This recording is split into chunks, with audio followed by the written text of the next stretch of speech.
Salve a todas, salve a todos. 25 de junho de 2024.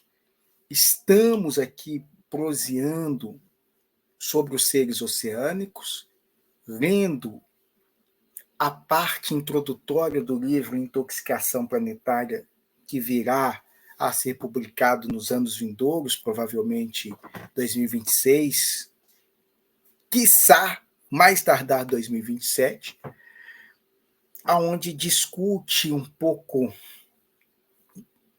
dessa intoxicação que estamos fazendo ao planeta, estamos fazendo ao nosso próprio corpo, estamos fazendo à natureza.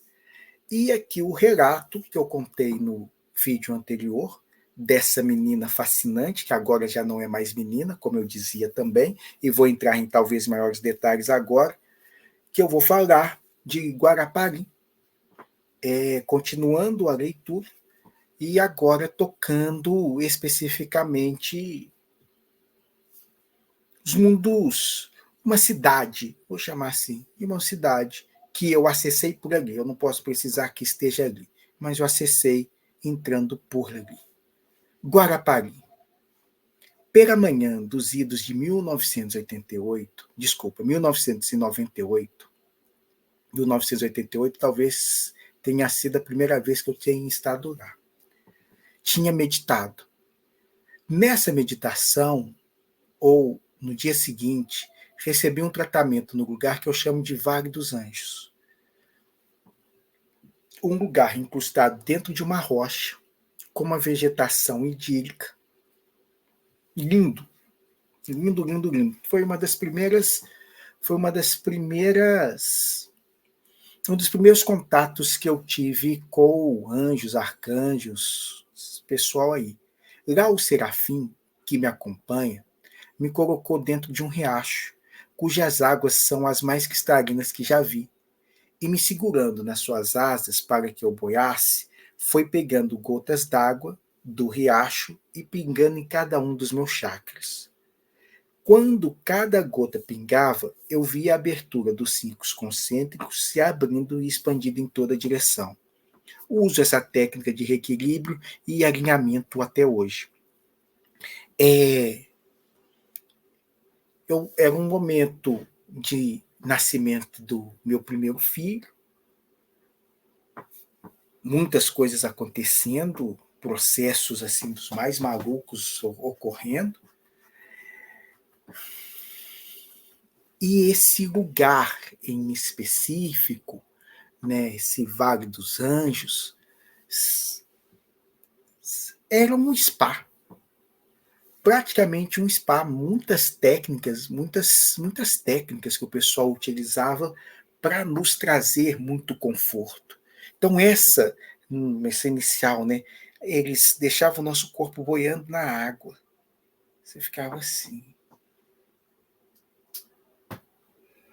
Com delícia, tudo muito calmo, tudo muito lindo, uma música, eu vou voltar naquelas coisas assim, música de harpas, tocando, é difícil reproduzir essa música, né?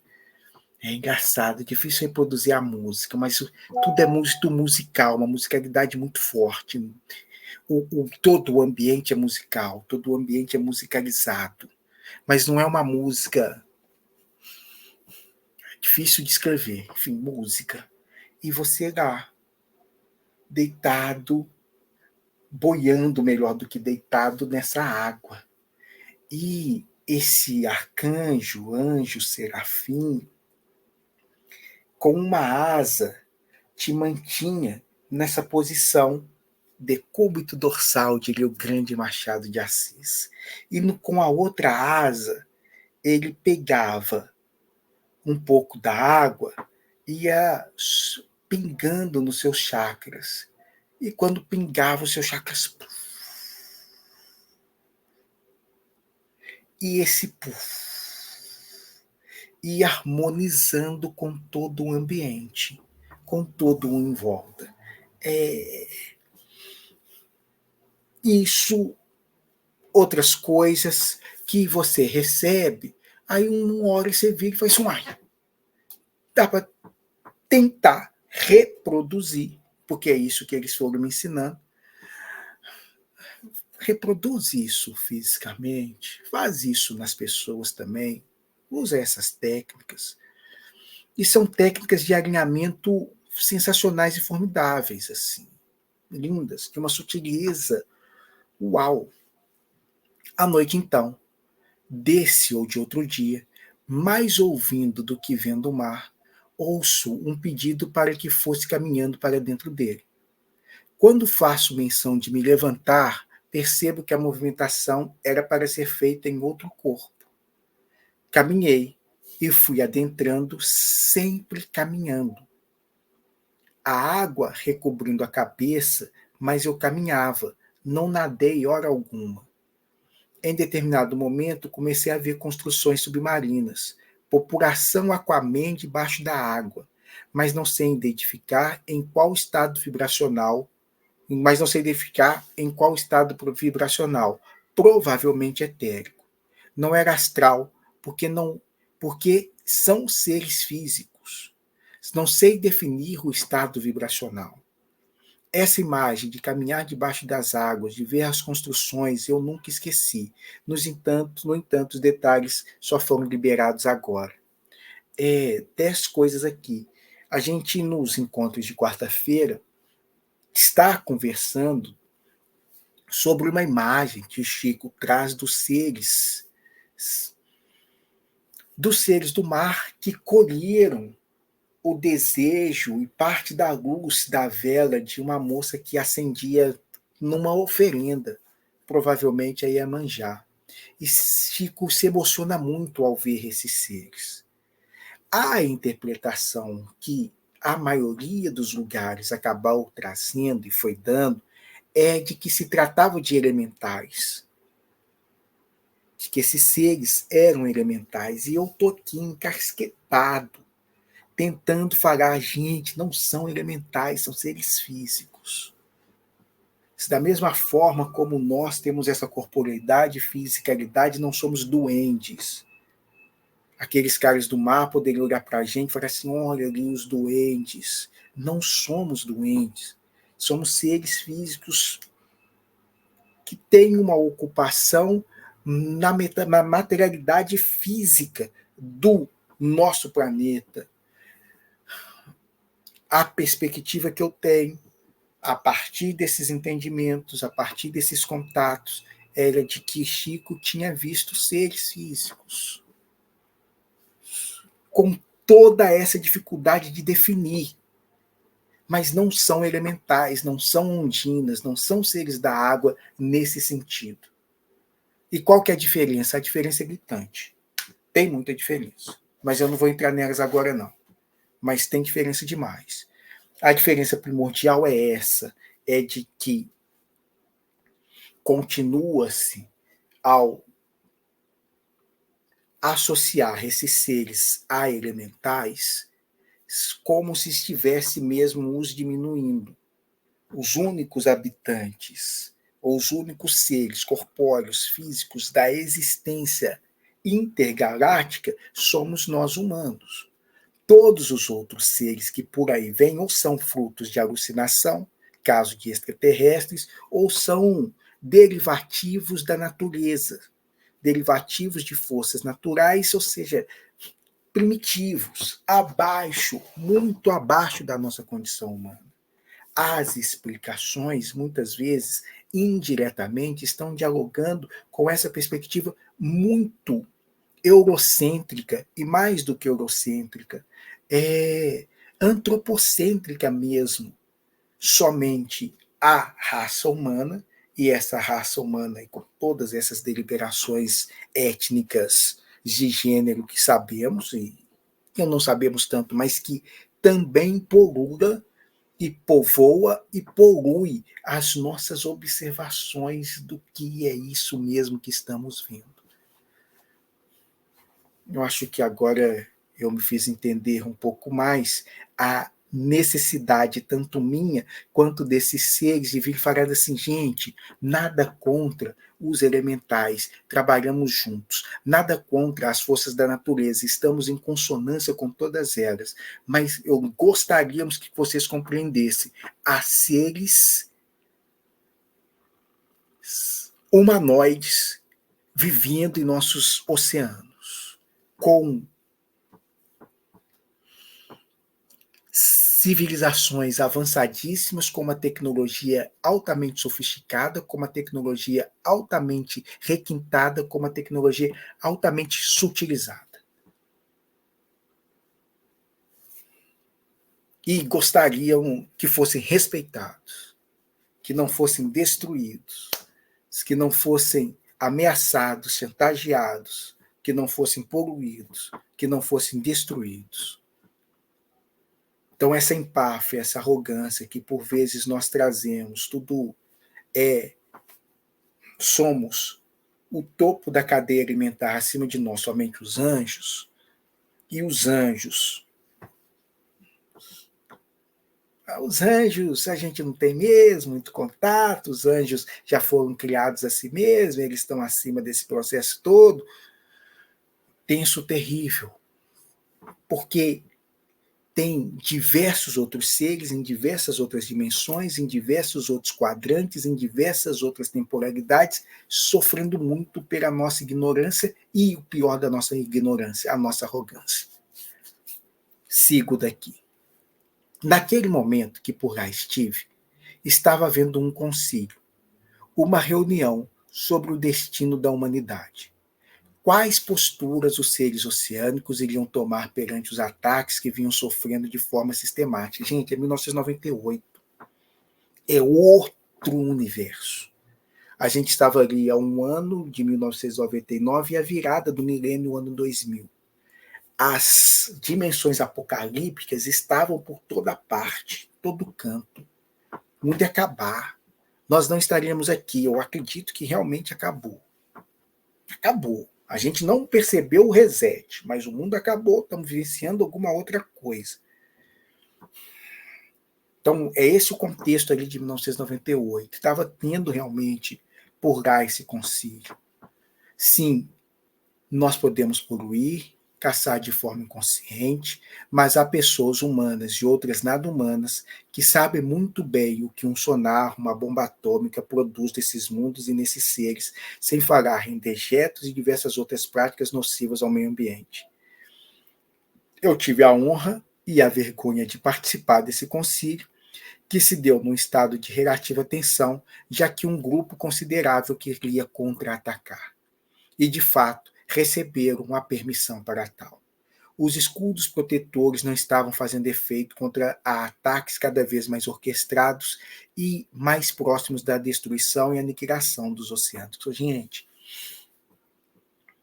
muitas das coisas aqui é mais complicado falar sobre isso atualmente, porque tem uma onda de teoria da conspiração que cai nos supremacismos, né, na teoria supremacistas, que cai nessa coisa da extrema-direita, que abomino total e restritamente, abominância total, convergência nenhuma. Então, o que eu vou falar, pelo amor de Deus, não caminhe nem 2 centímetros para esse lado. Só vou trazer que tem muitas coisas acontecendo que não sabemos. Tem níveis de manipulações ocorrendo que desconhecemos.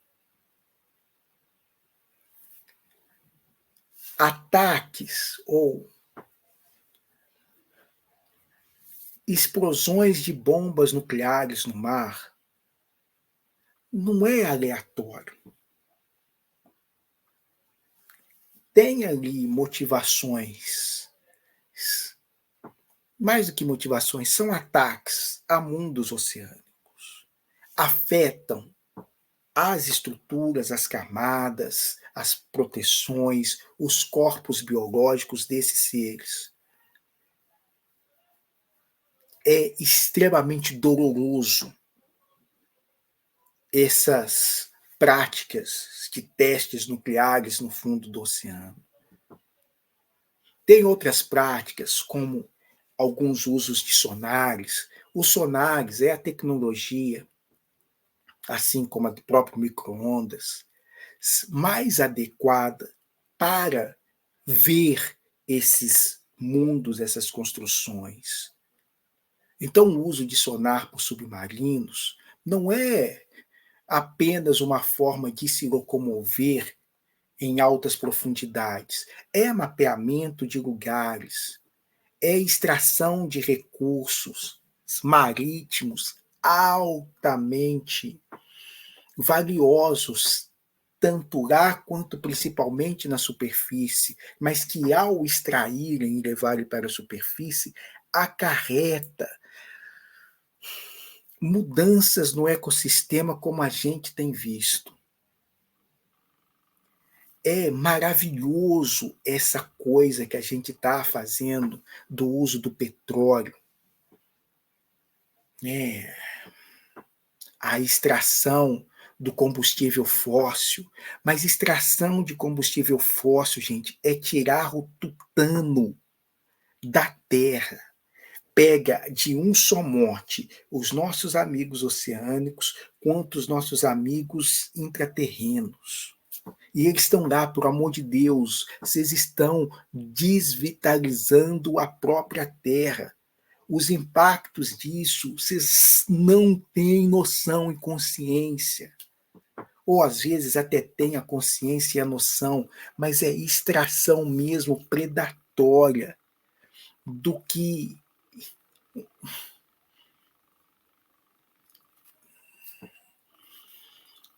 as imagens são muitas. É porque veio toda a rede de mineração junta e conjunta, da forma extremamente exploratória com qual a gente lida com os recursos naturais por ganância. Há outras formas tecnológicas, há outros meios tecnológicos de conseguirem as mesmas coisas. Quando eu estava falando no vídeo anterior, olha, muito legal se valer do óculos quadridimensional de dimensão ampliada e de outras características que nós estamos fazendo. Sensacional se tentar colocar aqui um nervo óptico, desculpa, um chip no nervo óptico da pessoa para. Mas isso, o artista, o cineasta, o dramaturgo, o pintor já faz. O nosso cotidiano 3D é altamente tecnológico. E nós estamos subvertendo isso e nos tornando escravos da técnica, escravos da tecnologia. Nós estamos acreditando que tudo isso é um arauto. E isso não é nenhum por cento do que o cérebro mais rudimentar é capaz de fazer e produzir. Eu estou reduzindo só o cérebro. Não estou colocando nenhuma das outras variáveis e possibilidades dos corpos fisiológicos, dos corpos sutis. Estou falando do cérebro. Essa coisa aí que as pessoas acham que é só essa cabeça e que tudo se resume ao funcionamento cerebral. Uma redução espúria da realidade. Esses seres veem isso, ouvem isso, dialogam com isso e, gente, é boçal. É boçal. É assustador o que nós estamos fazendo em todos os lugares, em todos os reinos, com todos os seres, em muitas temporalidades.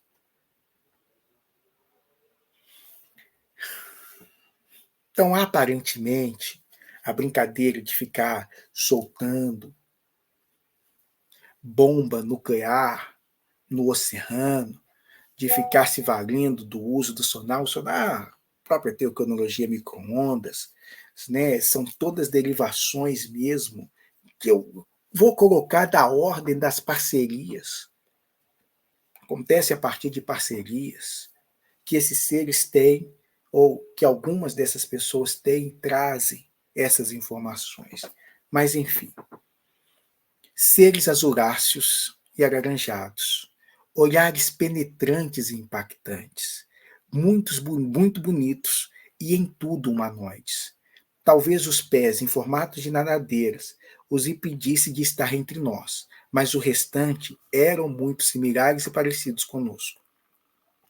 Pelo que pude compreender, eles já foram seres da superfície, mas por não compactuarem com disputas, guerras e ambições, construíram uma civilização nos mares. Outros povos foram para os mundos intraterrenos. Recordo a revisão realizada por Zeus, algo como Poseidon sendo regente dos mares e oceanos, Plutão dos mundos subterrâneos e infernais. O que compreendia encontrava respaldo nesses mitos. Mas a mitologia era real, a história era verdadeira. Irmãos que dividiram a terra e governaram, mas atitudes egóicas do povo da superfície estava e está ameaçando o povo aquáticos e intraterrenos. A ideia da intoxicação alimentar é, indiretamente, discutir sobre isso.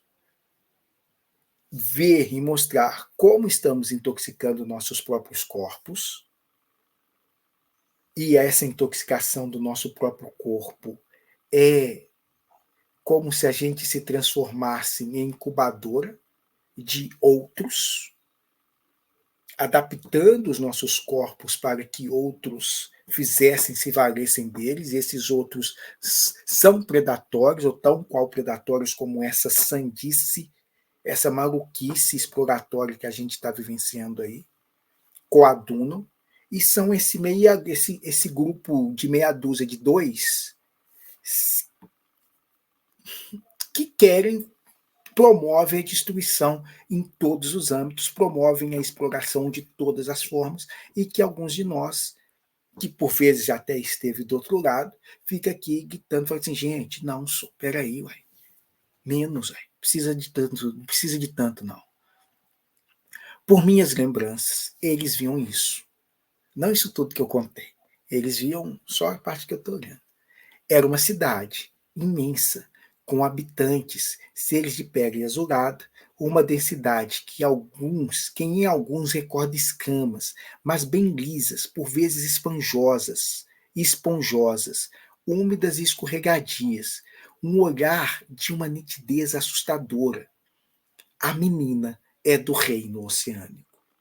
É o mesmo olhar, a mesma profundidade, a mesma capacidade de absorção de tudo, de todos os sentimentos, emoções, desejos, mas ela, diferente deles, não tem o corpo craqueirado diante de alguns desejos e instintos mais denso como a maioria do povo deles.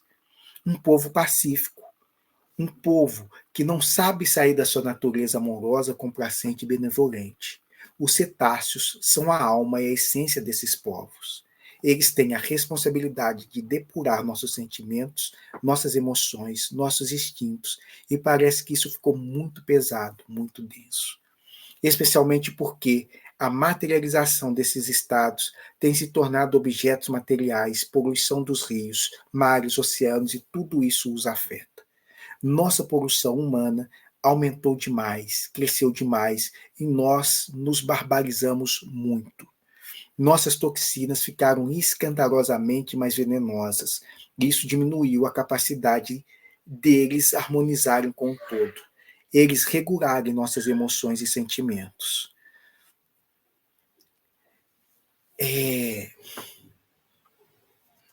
Eu sigo qualquer coisa, eu volto. Essa era a parte importante daquele concílio em 97, 98. Saber como lidariam com o nosso fim, como eles receberiam alguns de nós, como nos comportaríamos e se conseguiríamos nos comportar estando junto deles. Porém, o apocalipse não aconteceu como pensávamos que iria acontecer. Uma moratória energética consciencial nos deu mais tempo, e aqui estamos.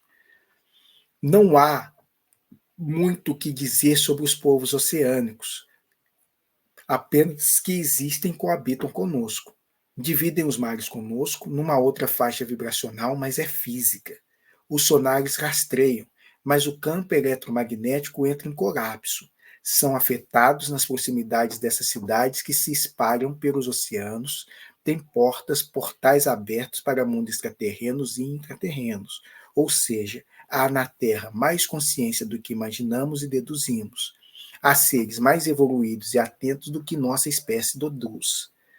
Muitos seres de outras espécies e reinos têm adquirido a forma humana e reencarnado entre nós. A forma como recepcionamos é catastrófica. Não entendemos nada, não os ajudamos em nada. Eles sofrem muito. Sofrem emocionalmente com dores físicas, fissuras físicas, são dores de morte. É difícil estar entre nós e conosco. Somos bárbaros, no pior sentido do termo. Somos ogros em tudo, na nossa forma de pensar, de agir, de comportar, de demonstrar nossos sentimentos. Somos selvagens, primitivos, altissimamente agressivos. Gente, eu estou falando, obviamente, de mim, mas eu estou estendendo aí para uma grande parcela da nossa população. Não sou um único dessa espécie que ressoa assim. Somos muitos. E a egrégora disso é muito assustadora. É uma vergonha. Sabe aquela frase, fulano é gente boa, amarrada e dormindo? Pois é, aplica-se a nós, e esse dormindo é desde que não sonhemos, porque nossos sonhos são ainda mais deletérios do que nossas ações de vigília. Suavizar nossa energia, nossa vibração, para conseguirmos suportarmos a presença desses e outros seres é uma tarefa árdua. Não é sem razão que, em nosso imaginário, todas as vezes que vemos uma nave espacial, temos certeza de que seremos tratados como cobaias humanas. É o que faríamos, é a soma de todos os nossos reflexos e condicionamentos. Não que não haja espécie pelo universo tão bárbaras quanto nós, não é isso. O que estamos dizendo é que nosso nível de agressividade é tão grande que, diante de energias sutis de amor, ternura, a gente ataca com naturalidade, como um padrão instintivo e natural. Aí eu vou para a Serra da Bodoquena, mas essa eu não vou ler. Serra da Bodoquena dialoga com os amigos intraterrenos. Aqui é a tentativa de dialogar com os amigos oceânicos, discutindo essas trocas e os recursos tecnológicos que eles têm nos trazidos, nos ofertado para que a gente retribua, e nessa retribuição a gente consiga minimamente harmonizar o nosso mundo e o mundo deles. Então temos tecnologias aí, tanto de tratamentos terapêuticos quanto de renovação de recursos não poluentes, que a gente pode prestar mais atenção, que a gente precisa colocar mais atenção. Muitas dessas pessoas são mensageiras mesmo entre esses dois universos, entre esses dois mundos.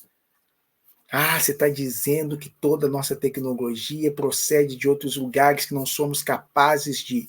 Somos, gente, somos muito capazes de muitas tecnologias, mas o uso que a gente dá para a maioria dos nossos aparatos tecnológicos, o desenvolvimento natural dos nossos aparatos tecnológicos são invariavelmente de exploração ou para exploração. A gente tem uma profunda dificuldade em se valer de qualquer conhecimento que não seja para subjugar, que não seja para dominar. Conhecimento. Se a gente tem um bodoque e uma pedra, então, meu amigo, aí acabou. Exploração mesmo. Vou me valer disso para ser o mais foda, o mais forte e ter todo para mim ou para os meus.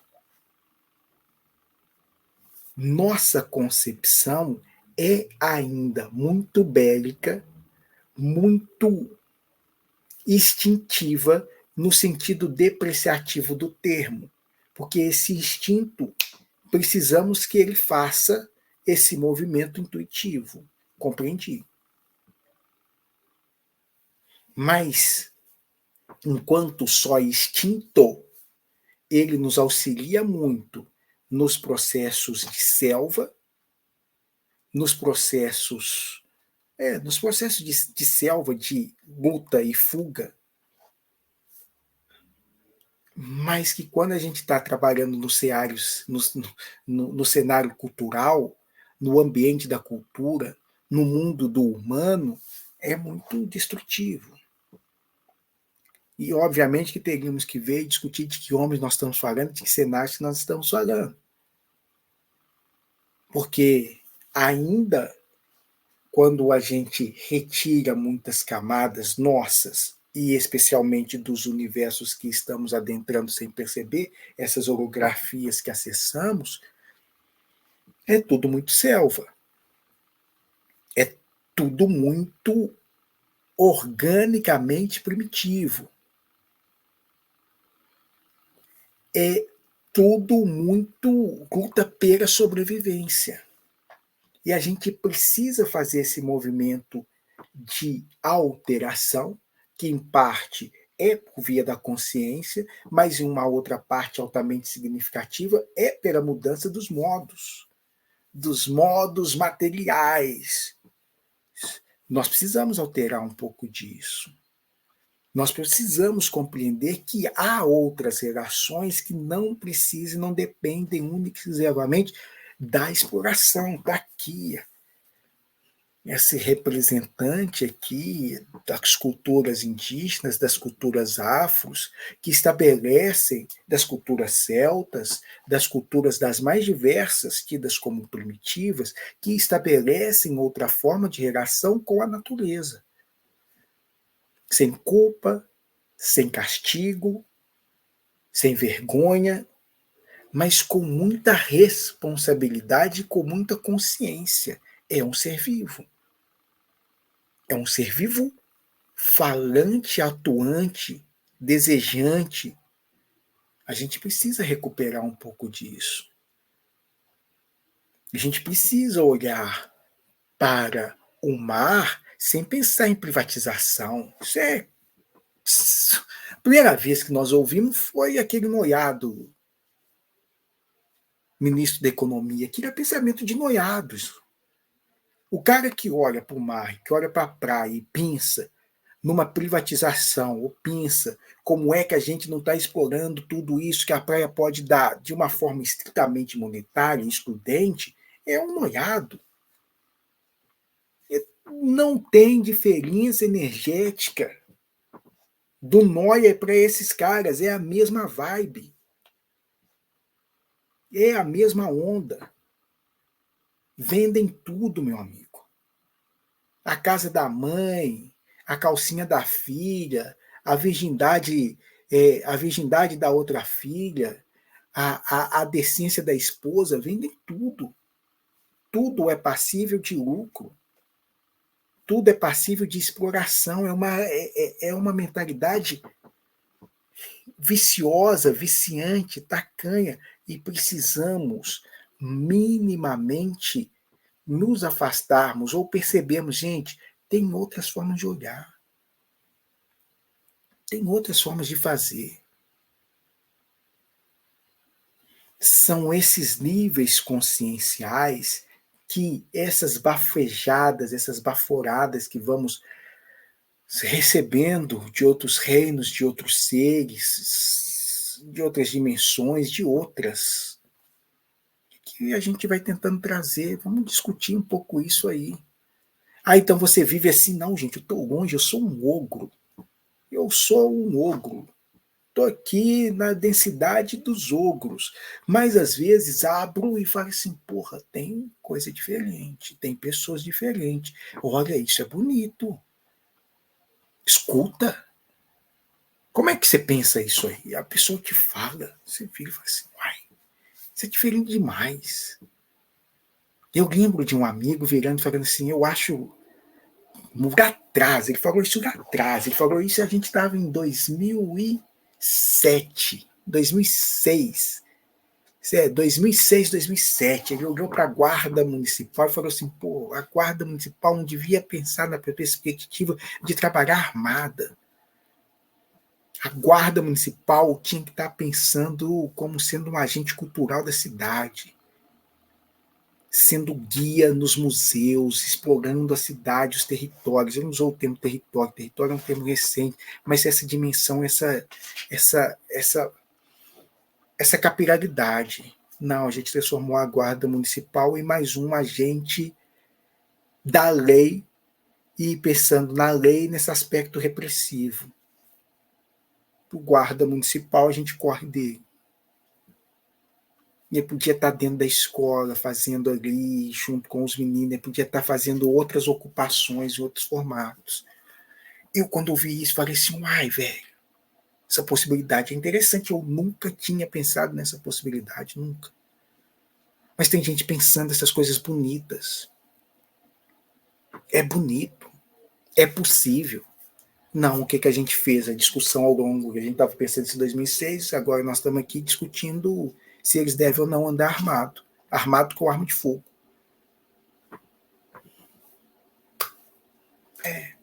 A outra, uma vez eu atendendo, e ela contrariada, mas não é uma contrariedade de birra, é uma contrariedade assim de tô aqui diante de um paradoxo que eu realmente não consigo compreender. O que é isso? Como é que uma pessoa pode ser privada de fazer algo por ela não ter dinheiro? Ela me trouxe isso e a gente chama na filosofia clínica de enraizamento. Eu falei, o que, você está falando? Eu falei, você não tem dinheiro, você não tem acesso, isso daí é normal, é assim que a gente funciona. Eu sou ogo.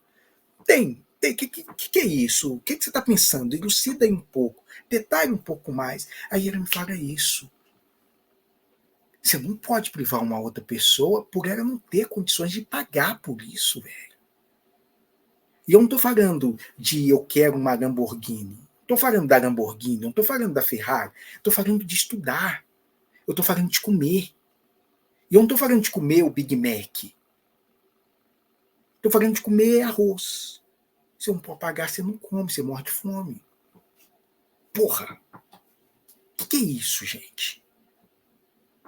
Essa colonização do mundo da vida, com essa mentalidade exploratória que a gente tem desenvolvido e chegado nessa coisa parasita, doentia, que nós estamos todos adoecidos e emporcalhando, adoecendo todo o resto, é a intoxicação planetária que os caras vêm cá dizer pra gente, conversar conosco, apontar e falar assim, ó, vocês são doentes.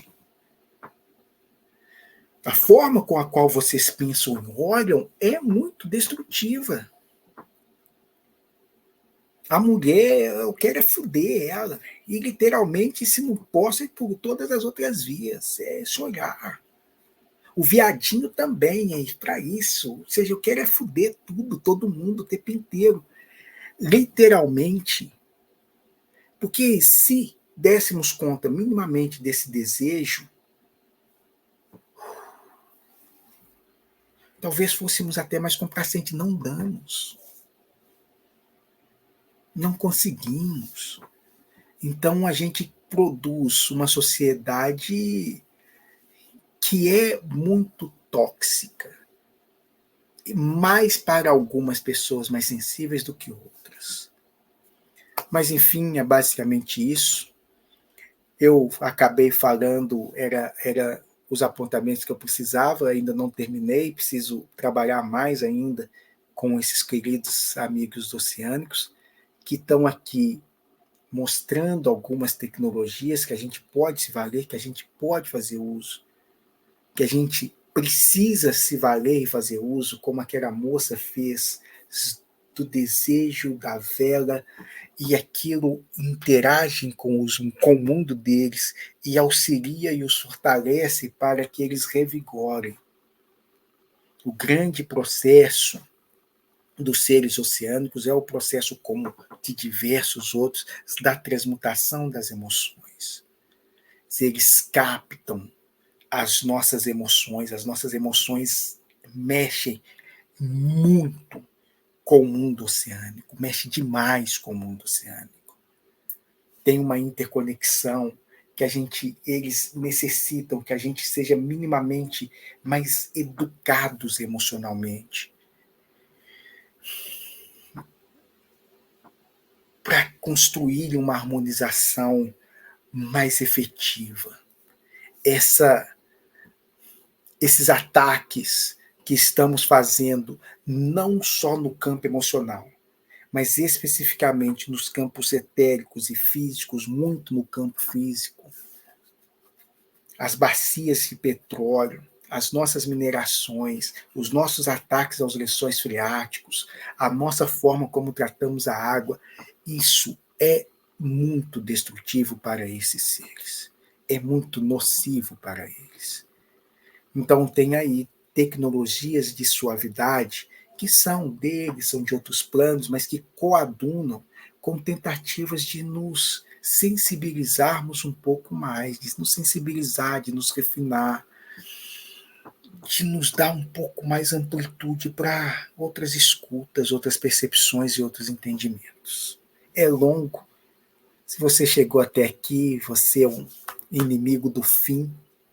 Um beijo imenso na sua alma. Precisando, vamos proseando, a gente precisa de nos refinar. A gente precisa nos refinar. E toda contribuição ajuda, toda ajuda ajuda. Se a gente puder